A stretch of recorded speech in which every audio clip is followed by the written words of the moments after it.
What is performance? As a theatre student, theatre professional, or someone who is considering opportunities in drama, it is worth noting that performance is not entirely a theatrical convention.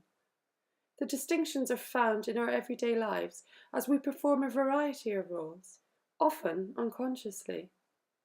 So, what is it, and how does it differ from performance for entertainment? To be or not to be, that is the question.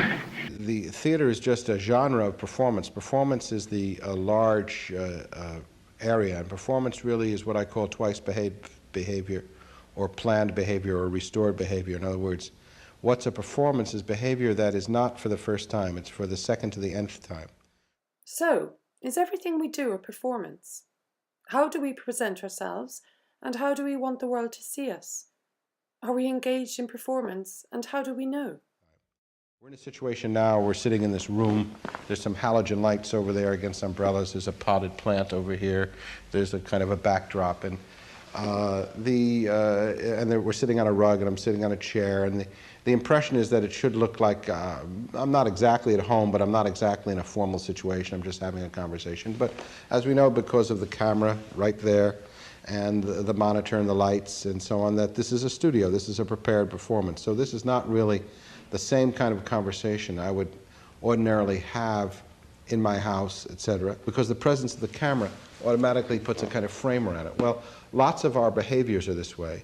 It doesn't have to be a strictly theatrical situation to elicit a theatrical behavior. Sports are very closely related to dramas. They use games rather than pre-written narratives, but they also tell a narrative of contending forces enacted out before a critical and yet appreciative public. But then you could go and connect baseball to ritual. You could say that the game originated although it was based on English stick games, and there are lots of stick and ball games around, it was originated in urban United States at the end of the 19th century. And therefore it wanted to give to working class people in urban setting the illusion of the countryside. Then you constructed a game which follows a very classic ritual pattern, the perilous journey. There isn't a really strict distinction in many Asian cultures between ritual and entertainment, whereas the tension between entertainment and ritual or efficacy is there in Western performance as well, but in Asian performance very clearly. So, what has ritual got to do with performance? Our cultures have evolved over the centuries, and rituals have played an important part in our lives. Rituals are fundamentally ingrained in performance. They give us knowledge of our place in the world and lay a solid foundation in our behaviours and performance in modern society. Anthropologist Victor Turner recognised this. Turner's colleague Schechner talks about the effect of ritual. An efficacious performance is a performance that is supposed to do something. In our own cultural marriage would be an efficacious performance.